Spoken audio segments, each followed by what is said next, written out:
It's my third. This should be my thing, using a somewhat cryptic title and then just immediately resolving it. So you only have to stick around if you actually want to hear the whole story.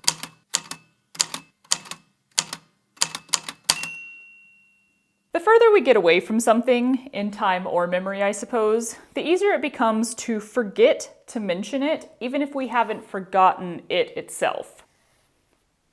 That was convoluted. When people ask me why I started a YouTube channel or how I started a YouTube channel, in reference to my main channel, The Stitchery, for anyone who's totally new here, hi, welcome. I have this whole story and it starts to get kinda long, as do all of my stories, hence this channel. So I tried to edit it down and there's always a chunk that gets cut in my subconscious. It's the chunk where I was going to let The Stitchery die slowly of starvation, content famine, lack of use, and instead move all of my YouTubery ambitions to a new channel, The Delicate Common. It's a floofy name full of serious, thoughtful, aesthetic vibes, and yeah, those are the vibes I was aiming for. And if you've watched anything that I posted on The Stitchery in the last 2 years or so, you might be going, you? Deep, serious, romantic, thoughtful, quiet, peaceful, what?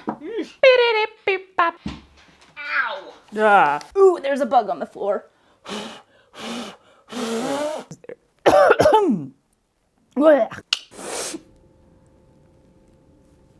Pink, orange fly. You are well justified in your confusion. I have similar levels of confusion when I look back on that decision, that channel, that attempt. What was I thinking? I was thinking I was a totally different person. I have onion breath. Aren't you glad you aren't actually here? One of the things that I've started trying to pay attention to and work on as an adult is the difference between things that I like in theory and things that I like in, there's a word for this. Action? Reality? Practice. Things that I like in practice. For example, when it comes to travel, I thought that I liked backpacking. I love the concept of it. It seems so cool and so fun and like such a good way to really see a new place. But also, I don't like walking for long distances or carrying heavy backpacks. Nor do I like hitchhiking. I hitchhiked once in Iceland, which is probably like the safest place in the entire world to hitchhike, and I was so uncomfortable. No, don't do that. Yeah, damn it. Staying in hostels. Don't love that. I'll sleep in my car. Like, I took road trips around Iceland and Scotland and slept in my car the entire time. Totally fine. But when I stayed in hostels in Scotland and England, I don't have a grand old time. In retrospect, obviously, because there was no privacy. There were always people around, and like that just does not really jive with my personality. But it took me doing it to realize that I don't actually like it. Also, dressing vintage. When I was living in Florida and casting background for The Marvelous Mrs. Maisel, there's a story for another time, I discovered the pretty big vintage community there, and I was like, this is awesome. I love like 1950s style, particularly the big skirts and the curls. Everyone looks so pretty, and I was starting to think, do I want to do that? And luckily this time I knew myself well enough to know that no, I should not do that before I spent time and effort and money on it, because I do not take good care of my clothes, so I kind of don't think I deserve to own or wear anything vintage. I will ruin it. Also, I very much like to be comfortable, and I mostly wear stretchy fabrics because that's what's good for my sensitivities. So yeah, vintage, like, not really my thing, no matter how much I enjoy the idea of it or the look of it. And The Delicate Common was one of these things. It was something that I saw and I liked, and so I thought, you should do that. Spoiler alert, I didn't actually like doing it. I just like watching it, but it took me doing it to realize that. In March of 2020, yes, the timing was impeccable, I moved to New York with my partner so we could each pursue our respective careers in the entertainment industry. And then we spent the next year holed up in our little apartment in Lower Brooklyn with all the stuff that was going on in the world going on and very little distraction from it. And because I'm a person who thrives on sunlight and greenery and mountains and bird singing, I immersed myself as often as possible in certain YouTube channels. mainly Shhh, I believe I'm pronouncing that right, but also others who make a similar style of video. Now, if you've never seen a Shhh video, I highly recommend that you go watch one, particularly in moments when you need to feel peace and tranquility. From what I've heard, she's no longer making videos, but there's a decent amount there, and it sounds dramatic to say, but these were like my life source in 2020 New York for so many good reasons. Not that I really realized those reasons at the time, I just found myself constantly wanting to watch and rewatch these videos, but I didn't hugely explore the reason why back then. But there was another thing happening in our little Brooklyn apartment while I was unemployed, not by choice, for the first time in my life. I was embroidering like crazy. I was making patterns for embroidery, and I was making video tutorials to go with those patterns, which I would then post to a YouTube channel I had named The Stitchery. Now, this channel existed prior to 2020. Apparently, I started it in early 2019, or at least that's when I posted a first video on there. And this is the part of my YouTube journey that I genuinely have forgotten. I think I was already making the videos for IGTV, throwback to those times, and I was like, well, if I'm already filming vertically, I might as well also film horizontally and put it on YouTube. But that memory is like hearsay in my mind, possibly because I was working some really stressful jobs at that time. So the stitchery was there, it was ready to go, and in my pandemic downtime, I thought, hey, I guess I'll be an embroidery teacher. So I popped my first series of embroidery stitch tutorials up there, and nothing much happened. I got a job at a grocery store. I spent 9 months embroidering the poster for Wes Anderson's The French Dispatch.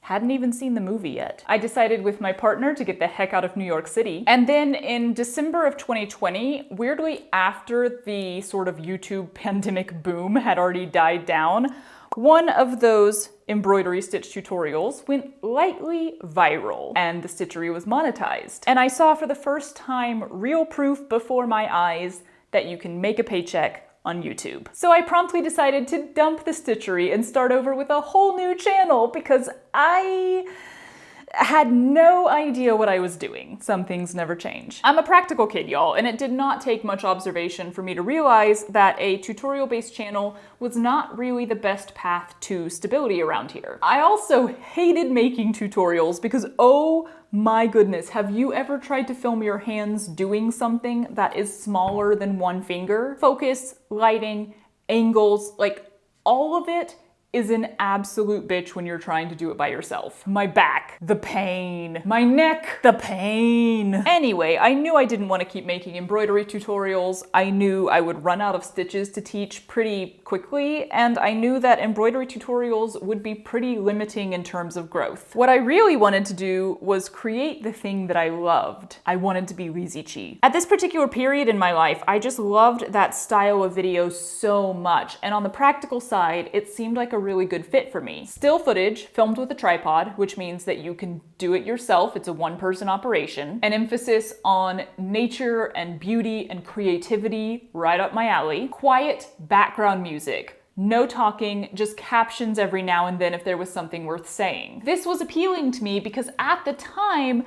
I did not like talking on camera. What? I know, we're all shocked. As many people do, or did before we all started filming ourselves on our phone constantly, I found the sound of my voice on film really disconcerting, but I loved to write. Also, each video was a journey of creation, not a tutorial, but a peaceful visual of cooking, baking, embroidering, gardening, building, weaving, dyeing, like anything. There was no limit on what could be done in the video as long as the video itself was made in the same style. I did so much research on this one particular thing. I was digging through YouTube looking for any other channel making this type of video, trying to see where they were based, who their audience was, how it was working for them. I didn't find a single US-based YouTuber doing exactly this style of video. There were several people who had peaceful, beautiful, aesthetic footage or moments in their video, but they would always have voiceover or they would jump to talking sections. And I was like, no, that's different. I want no talking at all, no talking. And rather than taking the lack of others in my area or demographic doing this as a sign that maybe there's not an audience for it, or maybe YouTube doesn't promote this kind of video so it doesn't work out well for anyone who tries, I interpreted my research as the market being wide open. I would do it. I would be the American Lizzie Chi. Sometimes I think I should stop mocking myself for just having high hopes and big dreams at this time in my life, but y'all, it was so unfounded. I barely knew anything about YouTube itself. My research did not encapsulate that, to say nothing of video creation or my ability in that area. And I have always been a person who does not get my hopes up about anything. Like, I sit squarely in the arena of never be excited, never be disappointed. And that's worked out pretty dang well for me my entire life. I tend to not talk about things until they're actually officially happening. And I constantly feel like the rug could get pulled out from under me in any new area. New job, moving, traveling, exciting opportunities. I don't like to talk about them until they've officially started because it's just oddly embarrassing for me if I was excited about something that ended up not working out. Where'd you go? Where did you come from? Where did you go? That rule for some reason went out the door with this new YouTube endeavor. I was excited and I let people know. I felt like I had research to back up the idea that this channel would work. It would be a rousing success. The market was wide open, right? So we moved to LA and I decided to dedicate 6 months to YouTube, to being a full-time YouTuber, which is an incredible privilege and was only possible because I have a partner who was willing to support me during that time. I continued making some embroidery patterns and tutorials for the stitchery, but my main focus was this brand new channel, The Delicate Common. I spent ages coming up with that name. I did all the branding, the logo, the color, the sound. I wanted to do aesthetic photos as my thumbnails, no text, and the titles would be all lowercase, just the thing that I made followed by ... And then I started filming my first video, which was making an apple pie like my mother had every holiday when I was a child. And it was hard. Like, filming was hard. Trying to bake a pie that would turn out right and look good and taste good without wasting any food or messing up at all, while changing camera angle every 2 minutes and trying to capture these creative moments that I couldn't redo, all while making sure that the lighting was halfway decent and getting the ASMR of it all, but not the people yelling in the hallway or the trash truck going by, all the while feeling like this is taking way too long, was hard. I was not having fun. But also, I hadn't been having fun making tutorials either, nor had I had fun on 95% of the jobs that I'd been working for the last 10 years, so I didn't really think much of that. Work isn't supposed to be fun. Psh, you can't enjoy what you do, that's ridiculous. Editing was even less fun. I was brand new to editing at this time. I didn't have any prior experience when I started cutting embroidery tutorials together, and now all of a sudden I was trying to do something that was aesthetically pleasing and properly paced and told a story through visuals and captions, and whoo boy, 'twas a challenge. 'Twas a draining challenge. Why does this seem wrong? Oh, it's because that one's wrong. Fair enough. I kept going. I wanted to film and edit several videos before actually launching the channel, so I plowed ahead with the challenges and I learned a lot of stuff and I got better at some things, and I still did not have any fun. Filming continued to stress me out, mainly because I felt like I couldn't make any mistakes on the thing I was making in the video. Mistakes are not aesthetically pleasing. Editing continued to drain me, and every time I finished a video, there would be this constant back and forth of being really proud of it and also simultaneously thinking, why on earth would anyone want to watch this? When I launched the channel and I posted that first video, the response was silence. Some family and friends watched it and said kind words, but YouTube was like, honey, you are not playing the game by the rules, no visibility for you. And that continued as I released the next several videos. It was very quiet. That's not the reason The Delicate Common was a failure. That's not the reason I stopped using it or making videos over there. I want to emphasize that because it's very easy to feel like numbers equal success on here, and practically speaking, yes, they do.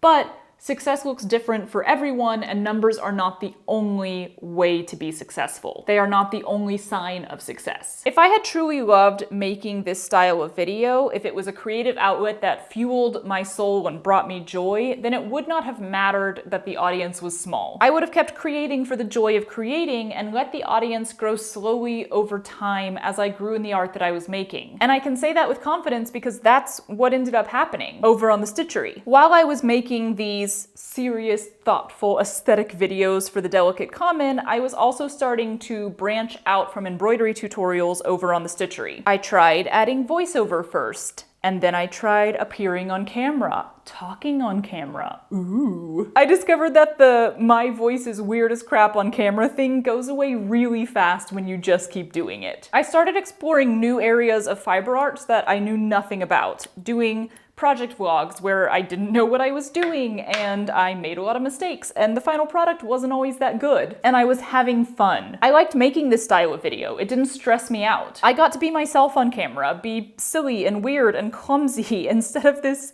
peaceful, put together, curated version that I was presenting on the Delicate Common. I still didn't have a very big audience on the Stitchery, but I loved making the projects for those videos, and I loved making those videos, and so it didn't matter that much. Of course, I still thought about it, I still wanted to grow, and I struggled with how to make that happen, but it didn't just deflate me because there was a joy to making the thing itself. I had to accept that I didn't actually want to be the American Wheezy Chi. I didn't want to make peaceful, aesthetically pleasing videos. I loved those videos and I needed them at that particular time in my life, and I misinterpreted that to mean that I would love them forever and that I would love to make them myself. I mean, I do still love those videos, but I don't need them the way that I needed them in a tiny apartment in Brooklyn, New York in 2020. As soon as we moved to a place where I was surrounded in sunlight and greenery and mountains and birds singing, I stopped obsessively watching that style of video. And ironically, that's when I tried to start making them myself. I think if there had been a gap of time there, if I had lived in Southern California for a while and had adjusted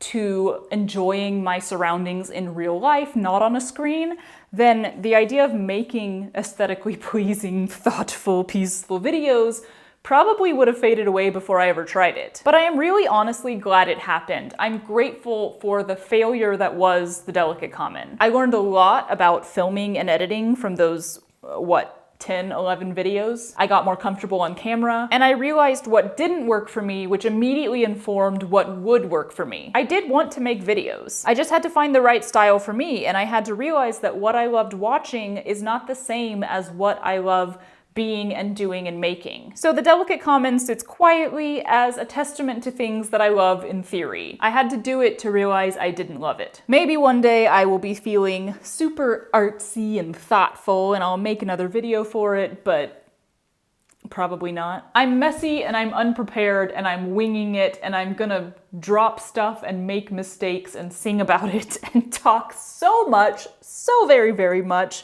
And that is what the Stitchery has become. I had to do it to realize that I love it. So welcome to my second channel, which is technically my third channel.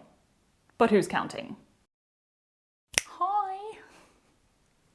You just being a cute baby over there? Ooh, legs asleep. Good job. Nobody died. Pardon me while I stitch for a second so I can remember if I remember how to stitch. Do not fall over due to my current choices. Anyway, I knew I didn't want to keep making embroidery tutorials. Nope, you're fine. Stay awake, please. Everybody freeze. Boy, it was a caption. It was a caption. It's kind of creepy how you're just watching me in the background.